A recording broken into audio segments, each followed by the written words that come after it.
Good morning, it's 7 o'clock. This is Sky News Breakfast.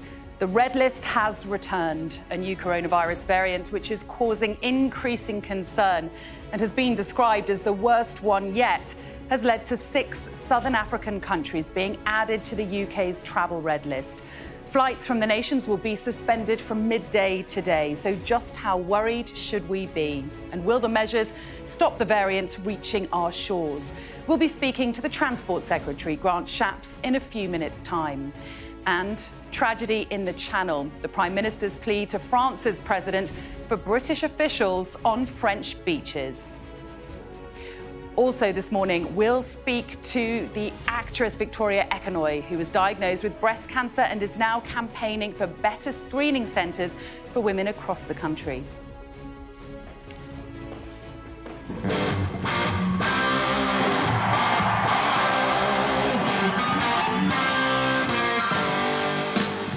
And smoke's back on the water as Deep Purple return with a new album. We'll speak to the band's frontman, Ian Gillan, about their surprise release. It's Friday, the 26th of November. The red list returns. Flights to the UK from 6 African countries will be suspended from midday over a new COVID variant, described as the worst so far, as the South African government says the travel ban's been rushed. The Prime Minister asks President Macron to allow British Border Force staff to conduct joint patrols on French beaches from next week after 27 people died in the Channel.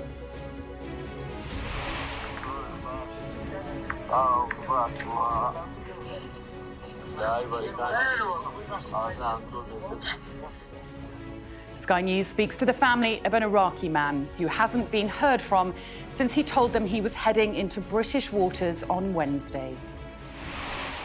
A new bill to improve the lives of people with Down syndrome receives government support. For 3 months, she was potentially really struggling, but no one listened to me. And that is, there's nowhere for you to go. Storm Arwen will bring disruptive winds and some winteriness today and tomorrow, but Sunday looks calmer and drier.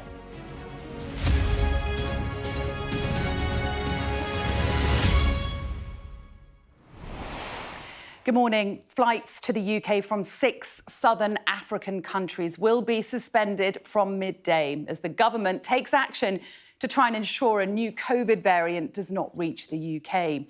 The variant discovered in Botswana could be more infectious and more resistant to vaccines. And one expert has described it as the worst we've seen so far. The South African government has responded, calling the UK's decision to ban travel from South Africa as rushed. Sky's Ivor Bennett has the story. It is a worrying reminder that the pandemic is far from over.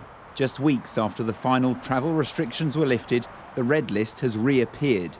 6 African nations subject to a travel ban in response to the spread of a variant dubbed the worst seen so far. It may be more transmissible than the Delta variant, and the vaccines that we currently have may be less effective against it. Now, to be clear, we have not detected any of this new variant in the UK at this point in time, but we've always been clear that we will take action to protect the progress that we have made.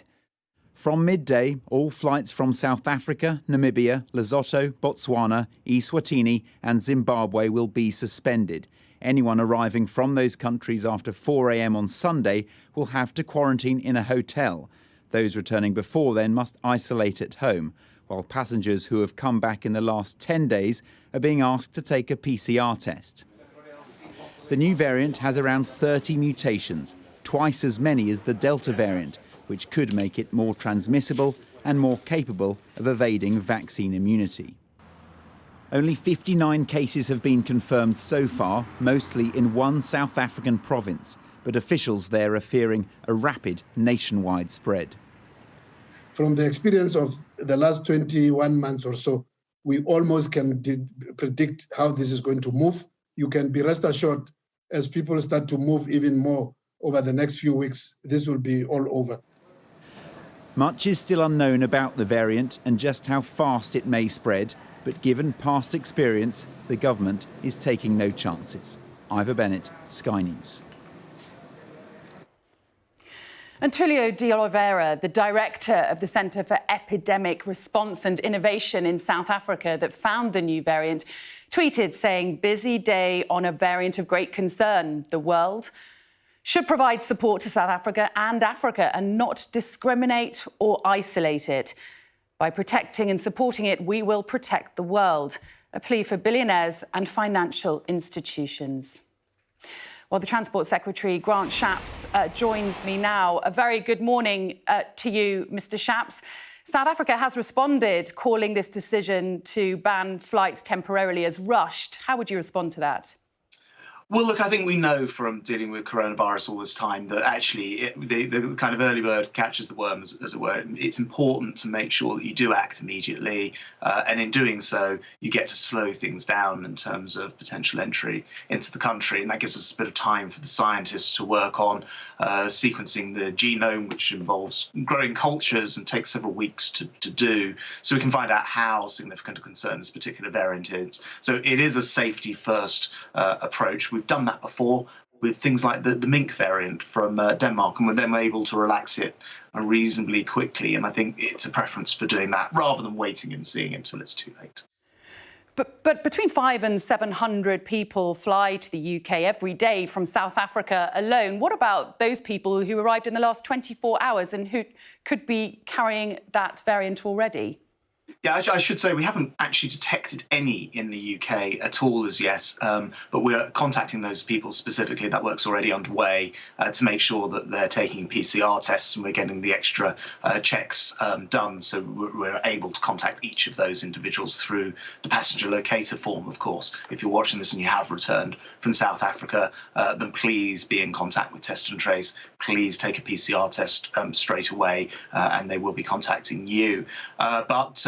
We just thought that this is, as scientists have described, the most significant variant they've encountered to date in their research. And I want to actually thank the South African government for their great work in helping to uncover. This is very much a precautionary approach, but I think it makes sense, and I think that the wider population will sort of appreciate that we're acting quickly because we don't want to have the chance of, want to give ourselves every opportunity to be able to research this before it becomes, common here. Now, it's suggested that vaccines could be 40% less effective against this new variant. You say you're contacting people and inviting them for a PCR test. These tests won't be enforced then?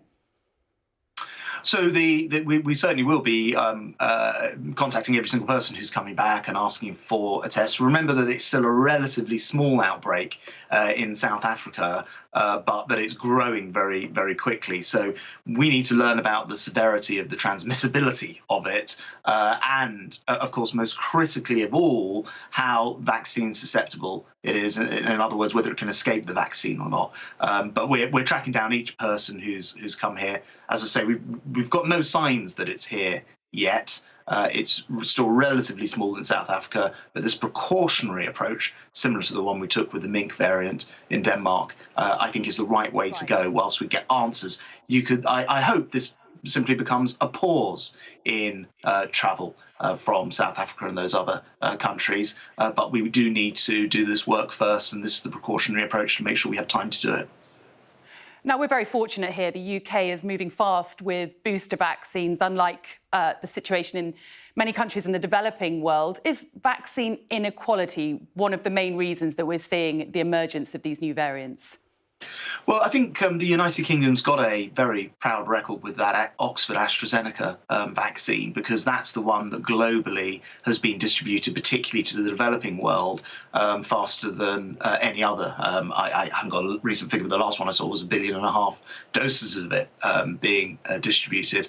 And of course, it's being done at cost because AstraZeneca said they wouldn't make a profit from doing it. And of course, it was British expertise at Oxford University. So I think this country has done a remarkable amount, as well as putting money into the international vaccine program as well. Perhaps, dare I say, more than any other country, given the distribution of that at-cost vaccine to the whole world.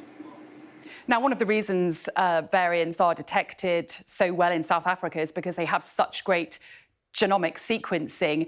We can't be 100% sure that this variant isn't already in the UK or indeed within Europe. So why does the government not enforce face masks in areas such as public transport or in shops like we see in so many other countries?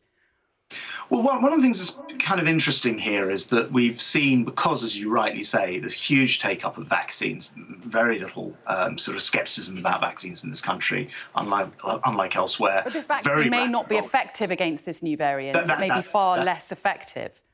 And that is, of course, the concern. But I was going to say, and the booster uptake, it's now touching on nearly 30% of people have had their boosters. You can't even have that until it's 6 months after your first vaccine. But the uptake has been so good that we have created something of a wall of protection. Now, we do have a plan B, which is well publicised, that if we need to go to that, we will, and that includes mask wearing everywhere and the like, and more besides. But we want people to be able to live their lives. We want the economy to be able to flourish. We want people to be able to go about their business and see their friends and family. So we're trying to operate as permissive a atmosphere as possible. But of course, we're keeping a very close eye on this all the time. So far in our numbers, we haven't seen any reason to do anything else. And it has to be said, considering we've been unlocked since the 19th of July, that I think we've been right to go about it in this way. Fortunately, the figures move around. There are certainly plenty of cases each day, but those cases are translating into hospitalizations and deaths at a much lower rate than elsewhere. OK, let me just move on to the situation in the Channel, if I may, Mr. Shapps. Now, of course, the Prime Minister wrote to President Macron, suggesting various points that he thinks would improve the situation, including some sort of return arrangement. Now, we had one of those when we were a member of the European Union. We don't anymore. Why wasn't it negotiated along with Brexit before we left? Well, I mean, look, the negotiations with the EU were carried out against the backdrop of whatever the EU and whatever we could agree. Clearly, that's the upshot of a negotiation. I don't think it's quite clear that with the old arrangement, it would have stopped what's happening now. People were coming across, remember, when we were in the EU, they were coming across primarily for many years via lorries. What's really changed here is that because in Calais and elsewhere, they've blocked off the route to jumping in the back of a lorry, a lot of it's being fenced off. That is not now the sort of chosen route in. We've got much better at detecting people in lorries. Instead, people are using this incredibly perilous route of the North Sea, which is unbelievably dangerous. It's run by criminal gangs. And sadly, very sadly, this week, we've seen the upshot of taking that very dangerous route in. But I think it's a mistake to think that it wasn't happening before. It's been happening for many, many years. It's the route that's changed. And that's why the Prime Minister has written to President Macron with 5 different ideas which could help redouble the efforts and invitation to meet up to discuss it as well. But your government won the last election on a ticket when it came to Brexit and taking back control. But the reality is, when it comes to protecting our borders, we're very much reliant on France and other European countries, and we're now negotiating from a position of weakness. What's in it for France, suggesting some sort of return agreement now? Would we accept refugees in return being returned from France? Well, I think it is, I have to say, a bit of a red herring to mix this up with Brexit. It's not even actually an argument that I've heard before. As I've explained, there were plenty of people attempting the crossing before. They just happen to be doing it in different ways, including by lorries. What's different here is the number of people who are doing it by sea. But I think the Europe arguments are, confusing here because it's not related to that. This is, I think, heartbreaking to see. And I think it's incumbent on the United Kingdom and France to do whatever's required to resolve this and get on top of this human tragedy.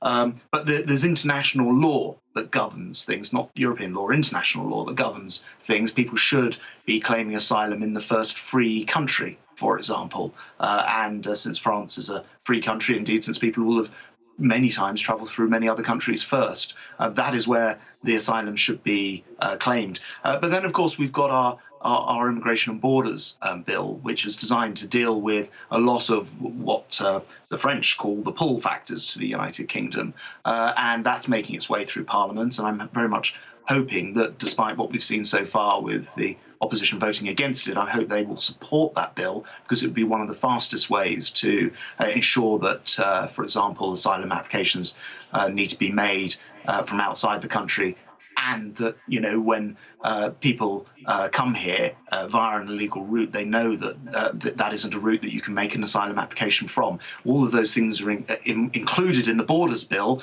and we really appreciate cross-party support for it. OK, so you say it's heartbreaking what's happening in the Channel. Well, nearly 2 days on from 27 people losing their lives in that crossing, Boris Johnson pledged urgent action. What's changed? Well, we've had, as you know, a series of discussions with the French. There is more active patrol going on, I understand, on the French beaches, and there was yesterday.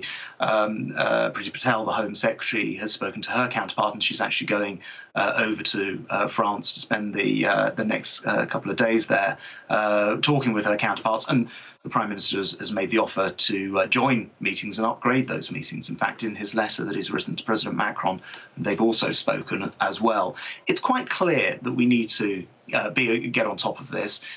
The issue is originating from France. It's originating much earlier than France, of course, for the migrants who've made a very dangerous journey across Europe, but they're leaving to come to the UK from France, and it does mean that the action is required there on the beaches, and we're trying to offer every possible help, including, for example, reciprocal maritime patrols and helping each other out in territorial water, putting in more technology to track the boats, more airborne surveillance. We can only do many of these things, including setting up a joint intelligence cell, working with the French, and that's why we're appealing to the French to work closely, even closer with us on this. It's in all our interests to get on top of it.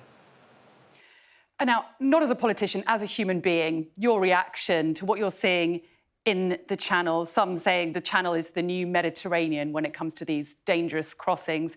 We can do better than this as a country, can't we? Well, I think it's heartbreaking, and I think that it's important to know that many organisations, from Border Force to the RNLI and others, are working day and night, to try to save lives and protect people. The best way we can do that is to stop people from launching from the French coast in the first place, and the way to do that is to work together in order to close down these criminal gangs, many of whom have been closed down. I think thousands have been stopped. I think 16,000 people have been stopped from crossing the Channel. And my heart goes out to people who are desperate enough to do that. But it is giving money to criminal gangs who are putting their lives at risk. And we absolutely have to get on top of what is a human tragedy. And we can only do that with cooperation with the French. OK, Mr. Shapps, thanks very much indeed for your time today. Thank you. Thank you. Well, let's return to our top story now. The travel ban imposed on southern African countries after a new COVID variant was detected. And Sky's Ashna Horinag is at Heathrow Airport for us this morning. Good morning to you, Ashna. So what can we expect?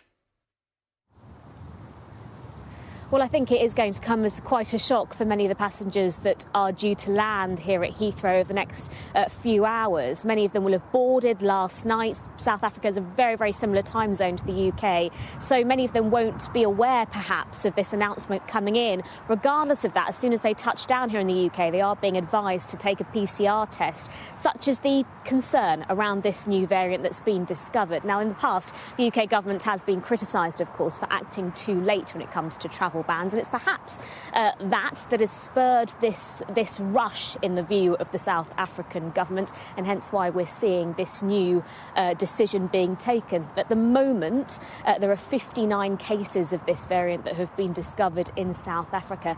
It is worth saying, though, that coronaviruses mutate all the time, and we only tend to report it when they are of genuine concern, when they proceed from being a variant of interest to a variant of concern. Such is this one, but certainly a protective barrier is being put around the UK, if you like, by preventing those arrivals, well, by testing those arrivals who are coming into the UK over the next coming hours. OK, Ashna, for now, thank you.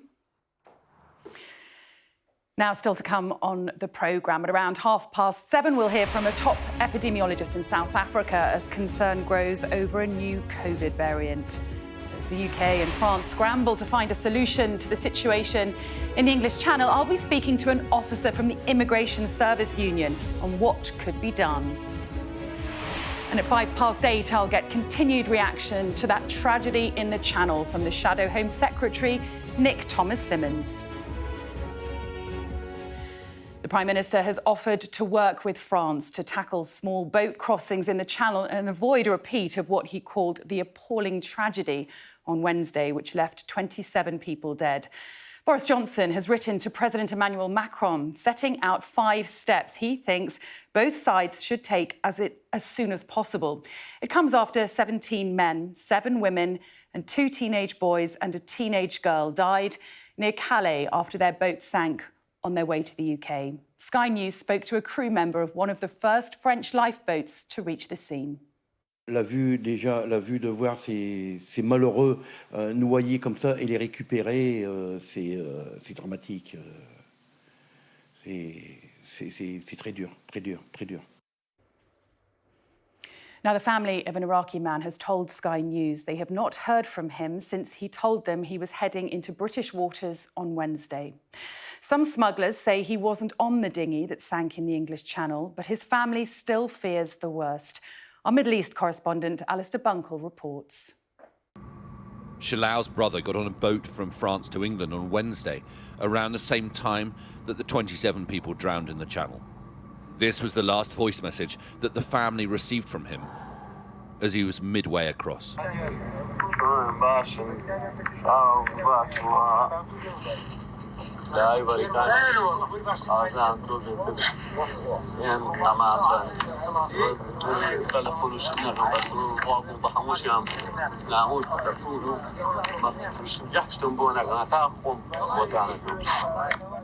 Shalao's brother hasn't been heard from since, and they have no idea if he was on board the boat that capsized. Like many families here, they're just waiting for news.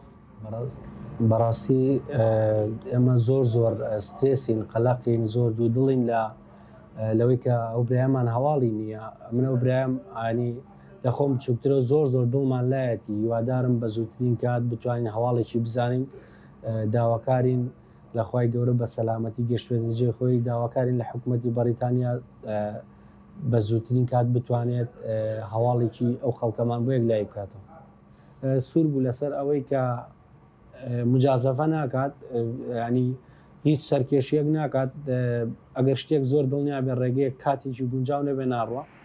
The Kurdish regional government has confirmed to us that Kurds were on board the boat, but they're still working on numbers and identities. و دڵنیاتانەکەم لەوە ئەگەر یەکێتی ئەوروپا بەجدی و تایبەت وڵاتی بەریتانیا نێنە سەرخەت لە نزیکەوە گوێ لە کێشەی کورد خەڵکی کوردستان ڕانەگرن ئەم لێشاوی خەڵک هاتنە دەرەوەی بەردەوام ئەبێت بۆ سەفەرکردن لە مەطعەمەکان قەرەباڵغترەوە لۆدی زیاتر لەسەر هەموو هۆکارەکەی خەڵک خۆی ئامادە کردووە چاوەڕێتی ئێستا ئەم مانگە نێت دڵنیا بن لەوە ئەگەر بگەینە مانگی 3-4 کە جەو کەشوهەوا باشتر بێت. Last night, more Kurdish and Iraqi migrants were flown home from Belarus. Many that we have spoken to here are unperturbed by failure and not put off by the deaths in the Channel. They will try again. Alistair Bunkle, Sky News in northern Iraq. A young woman has provided Sky News with hundreds of pages of evidence, including diary extracts, photos of injuries and school welfare logs, which document claims that she was sexually abused by multiple men as a teenager. She's one of a number of people who say they have been the victim of an alleged grooming gang in Hull. The police investigation wound down earlier this year without any charges being brought. Now, in the second in a series of reports exploring the difficulty of getting prosecutions in such cases, the woman we are calling Anna explains why she repeatedly returned to her alleged abusers. The main thing that was in my head was, if I don't do this, something worse is going to happen. And it's just the whole cycle you're in, it's hard to get out of. You just normalise to it. And no one was offering us help to get us out of it, so you kind of think, well, it can't be that bad if no one's bothered. And you can listen to Anna's story in more detail throughout the day here on Sky News. Also making the news this morning, proposals to legally guarantee people with Down syndrome have their social care needs met have received government support. A bill expected to clear its first Commons hurdle later would help to support both people with the condition and their loved ones. Sometimes as a parent and speaking to other parents, you kind of feel that no one has any high expectations for our children. And it's that old-fashioned stigma. For 3 months, she was potentially really struggling, but no one listened to me. And that is, you know, there's nowhere for you to go. Time now for a look at the weather.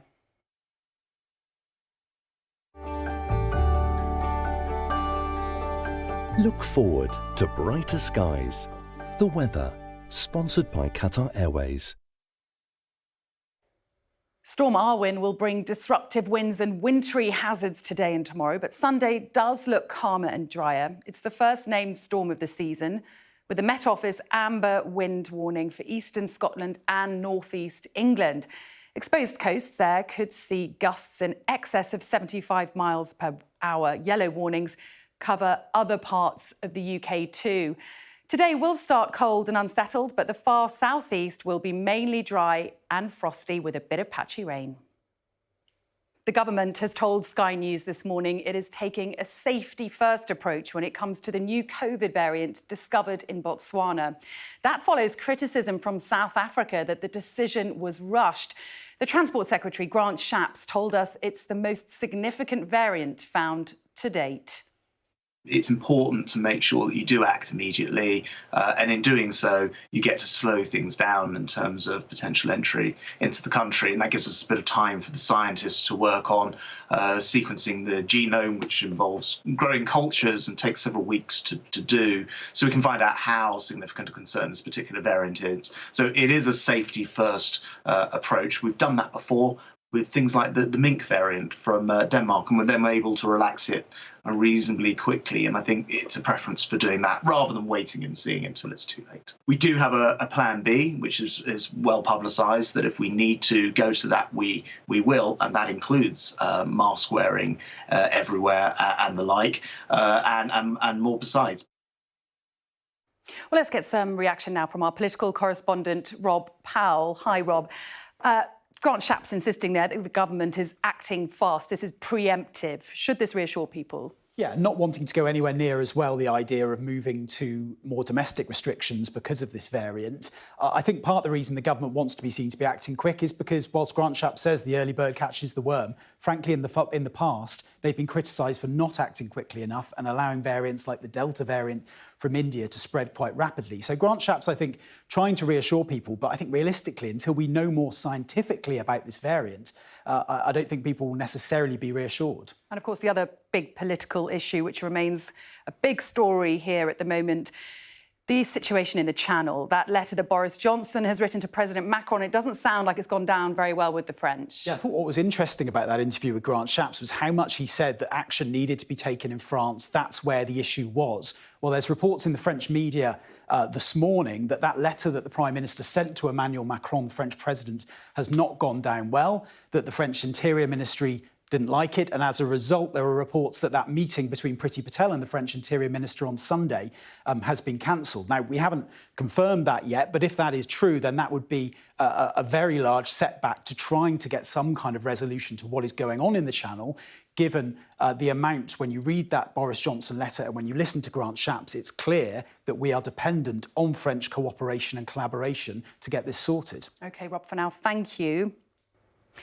Now, Scottish politicians have come together to condemn a Home Office decision to bus asylum seekers who crossed the Channel 500 miles north to Scotland for processing. Dozens of migrants who would normally be held close to where they entered Britain are being made to travel more than 9 hours to Dungavel Immigration Detention Facility in South Lanarkshire. Well, I'm joined now by the SNP Finance Secretary, Kate Forbes. Hello to you, Ms Forbes. Thank you very much indeed for joining us this morning. Could you just tell me, to start with, your main concerns? Well, we've long been concerned about the UK government inhumane and hostile immigration system, not just because it is not compassionate, but because it is economically disadvantageous as well. In Scotland, we have really stepped up when it came to welcoming Syrian refugees. We are playing our part in resettling refugees from Afghanistan, but we remain deeply unhappy with the way that the UK government is managing the process of people seeking safe passage from France and those, when they arrive in the UK, who are being managed in the ways that you outlined. So what's Scotland doing to help asylum seekers? As the Home Secretary raised the issue in the House of Commons yesterday, Glasgow is the only area in Scotland so far accepting asylum seekers in the UK's government scheme. Well, we are also, as I just said, welcoming refugees from Afghanistan. All local authorities really stepped up when it came to ensuring that Syrian refugees could be resettled. Glasgow is right now a key location when it comes to asylum seekers. But right now, obviously, it is a UK government power. But where we can play a role, Scotland is. The Scottish Government is ensuring that there is housing available, that there is healthcare provision made for those refugees that are fleeing. I think the bottom line for me, though, is that we are seeing reports on the front pages of newspapers of mothers and babies drowning in the Channel because the system is not working. And we only see a few stories that make it onto the newspapers. Most of them don't. So something drastically needs to change. And I say again, we don't have long, so I'm just going to cut in there, if that's all right. You're right, it is dreadful. Those scenes that we're seeing on the front page of newspapers are absolutely horrifying. So let's cut through the politics. We need cross-party solutions on this. What would you propose? So we do need cross-party solutions. So firstly, I think that European leaders need to get together to determine how they are going to ensure safe passage for those refugees and asylum seekers that need it the most. Secondly, we need to see the UK take more refugees and asylum seekers. We know already that Germany, France are taking more refugees. That's the second thing. Thirdly, when refugees and asylum seekers arrive, they need to be treated humanely. We know about the backlogs when it comes to the Home Office. We know that there is a hostile environment. That is an intentional policy decision that needs to change. These are human beings. So there's 3 suggestions to start with. So obviously a bus ride, a 9-hour bus ride, as it's been described, to Scotland after you've had to go through that awful journey across the Channel is not ideal, but it is safe. That said, the facility where they're being taken in Scotland has been criticised for the conditions. So what's Scotland doing about that? Absolutely. And can I just be clear that Scottish politicians have criticised it because it's a Home Office facility. So we have long criticised the fact that the UK government is processing asylum seekers and refugees in hostile ways, that the facilities available are not fit for purpose. And you will find my party has been very consistent that although these facilities are based in Scotland, they are not managed by Scotland. We do not have the powers over immigration, and we have long called for the facilities to be significantly upgraded and refugees to be treated in a more compassionate fashion. OK, SNP's Kate Forbes, thank you very much indeed for your time today. Thank you. Well, let's return to our top story now. The travel ban imposed on southern African countries after a new COVID variant was detected. We can speak now to Professor Salim Abdul Karim, the former chairperson of the South African government's Ministerial Advisory Committee on COVID-19. A very good morning to you. Thank you for joining us. Just how concerned are you about this new variant that's been detected in South Africa? Good morning, and good morning to all of the viewers. Quite concerned. Put very simply, we have been expecting a new variant, and we had in South Africa and in most of Africa, we put in place the systems of surveillance to identify a new variant as quickly as possible. And so we've been fortunate in this case, we've identified it quite early. If you look at this particular variant, we've only known about it for a few days now. Once it was verified, it was announced. So we know very little about this variant in terms of its behavior and how it's going to cause disease. But we can make some extrapolations based on the mutations we are seeing. Now, it has to be said that those are just extrapolations, they're not fact. But if you look at this particular variant, it has characteristics and it has mutations of all the other 4 variants of concern. It behaves similarly to alpha in some diagnostic tests. It behaves similarly, it's got mutations that are very similar to the beta and gamma variant that confer some level of immune escape. And it has mutations that are close to the furin cleavage site of the virus that enables the Delta variant to be more transmissible. So it looks like, on the face of it, that this variant has the 2 characteristics we've been most concerned about, which is high transmissibility and some level of immune escape. Having said that, I think it's important that this variant will still be amenable to all of our public health measures. Our measures of mask wearing and ventilation and social distancing will remain as effective against this new variant as they did with the others. Even the vaccines are quite likely, while we don't know it as a fact, it's quite likely that the vaccines will remain quite effective against severe disease, because that's dependent on T cells, which are not impacted by the variants to a large extent. But there may be some level of immune escape. We might see more milder cases in those who are vaccinated, but those who are not vaccinated, we would be most concerned about. Now, one of the reasons you detect new variants so successfully in South Africa is because you are very good at genome sequencing. Do you think you're victims of your own success to an extent, and that actually the variant could already be being spread in Europe and the UK? If you don't look for something, you won't find it. And if you do find it, you have to take the consequences of what you find. That's not any reason why we would compromise on our surveillance. Our focus is to try and contain the new variants if and when they arise. If countries choose to punish South Africa for that, that's what they wish to do. It's not something I'm familiar with how they want to control their pandemic. The reality is that when we look at a variant like the beta variant or the Delta variant, probably a good example, that within a matter of 3 weeks, it was detected in 53 countries. So even, no matter what you try to do against 1 or 2 or 3 countries, very soon the threat or the possibility of introduction of a new variant becomes widespread. And it does so because by the time we know about a new variant, even though we are really good at what we do here in our country, there's a unit called CRISP, headed by Professor D'Oliveira, that really does this fast, and within days we know the results. But you still are in a situation where when you know there's a new variant, it's already been spreading for 2-3 weeks. So that's a part of the challenge that we deal with in surveillance. And ultimately, every country is going to have to become part and parcel of trying to control new variants. It's not something we're going to do, by just locking the doors on others. It's going to have to be something we tackle together. Just briefly, before I let you go, do you think, in light of all that the variant is already in the UK? I'd be surprised if it's not, because it's already in Hong Kong from a traveler in South Africa. I would expect it to be there. I don't know if it's there for sure, but that's my expectation. Professor Karim, thank you very much indeed for your expertise today. We really appreciate your time. Absolute pleasure. Thank you. Just some breaking news to bring you now. Devon and Cornwall police have said that a 24-year-old, Cody Ackland, has been charged with murder in the connection with the disappearance of 18-year-old Bobby Ann McLeod in Plymouth.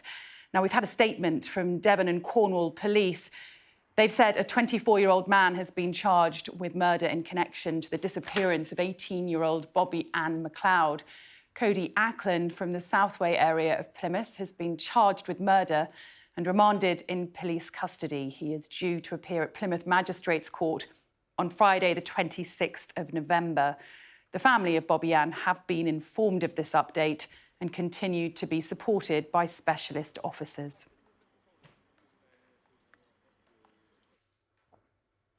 Let's return now to the migrant crisis. Boris Johnson has written to President Emmanuel Macron, setting out 5 steps he thinks both sides should take to prevent more crossing attempts. And we can speak now to an officer from the Immigration Service Union, Lucy Morton. Very good morning to you. Thank you for joining us. Of course, many people will remember well that the Home Secretary authorised that very controversial pushback tactic against boats trying to cross the Channel. And now Border Force guards are considering taking legal action over this. What is it about it that makes you so concerned? There are a very strict series of constraints and times when it would be possible to perform this tactic. Those who are actually involved in this, our members on the maritime crews, say that the constraints are such, and they are absolutely right, that they must be in place, but they are such that in practical terms, actually, this is never going to happen. You cannot push back a vessel which is vulnerable, and you can tell from all the press stories that you can see everywhere at the moment these boats are overloaded. Not everyone has life jackets. There are women on board, there are children, there are vulnerable people on board, and it's not possible to push back a vessel that's in that state. But also the other part of it is that you have to push it back into a receiving French vessel. You can't just turn it back and let it go. It's got to be turned back into a French vessel. And the French are absolutely clear they will not engage in this process. So if the French won't engage, we are not doing this. There's just no way for it to happen. You outline well the practical challenges of doing this. Do you think you're also being asked to do something inhumane here? To an extent, it's a difficult one to answer because it depends on how you specifically define inhumane. Forcing people into these vessels in the first place is inhumane. Making them cross in these conditions, it's cold, it's wet, they spill fuel oil frequently, and lots of people come in with burns on their legs where fuel oil has soaked into their clothing. They're soaked in, forgive me, it's a breakfast program, but they get sick in the boat. They're in the boat for hours. There's human debris, for want of a better word, all over their clothes. That is absolutely inhuman. I appreciate you outlining that, as difficult as it may be, describing some of the detail, because very often these people are sort of described as faceless people or numbers and statistics, but you have to witness the human reality firsthand in what these people are going through. And of course, one of the suggestions that the Prime Minister has put to President Macron is to send over Border Force officers to patrol French beaches. How would you feel about that? I'm not certain how the legalities of it would work in practice. And of course, although Boris Johnson has sent that letter, France has now broken off communication and they're no longer talking on this subject with us because of it. I'm not certain how the legalities would work. We've got no power of arrest in France. Things are quite violent on the French coast. The smugglers are getting increasingly violent to encourage the French police to let these boats go. There's a lot of money involved in this. I certainly would not be very keen for any of our members to be involved in a situation where people have weapons and our staff do not. Now, the other big political story this morning is this new temporary travel ban that's been brought in against 6 countries in southern Africa. As someone who's had to work on UK borders in the last couple of years during the pandemic, in your experience, how much chaos and confusion does this sort of measure throw up? It depends on the amount of checking that Border Force are being asked to do. And at the moment, they've not actually been asked to do any. So we won't get flights direct from those countries. Individuals who've flown from those countries via a connecting flight will simply come through in the normal way. Unless they do something to attract the attention of a border officer for another reason, they're not likely to be identified. It's not clear yet whether there's going to be any extended checking to ensure that individuals have not arrived via a third country. If that is brought in, if Border Force are required again to extend the amount of checks that they need to do for arriving passengers at ports and seaports, then that will inevitably slow up the process of people through the border, and it will result in an increased level of queues. But my understanding right at the moment is that Border Force have not been asked to take any part in ensuring that individuals have not transited a third country. And just very briefly, before I let you go, of course, there's a lot of finger-pointing between France and the UK about what needs to be done about the situation in the Channel. As someone who actually has to work on the front line of the UK border, what would be the one thing that you would want to see change if something could be changed right now? It seems to us that the only thing that the UK can control is itself. And so the only thing that we can really ask for is that the processes and systems and resources within the UK are adequately resourced for this. So in order to get people off the floor of Tughaven, we need to be able to get them out the other side of the process into local authority housing. Those local authorities need the funding to be able to house folk. We need resources to make the asylum decisions, resources into the courts so that we can go through the appeals process, resources into immigration enforcement so that once the process is concluded, we can arrest these individuals and enforce their removal if we have to. If the only thing the UK can do is control its own funding and its own borders, then let's resource that properly. OK, Lucy Morton, we appreciate your insight. Best of luck with your work. Thank you very much. Thank you very much. Us.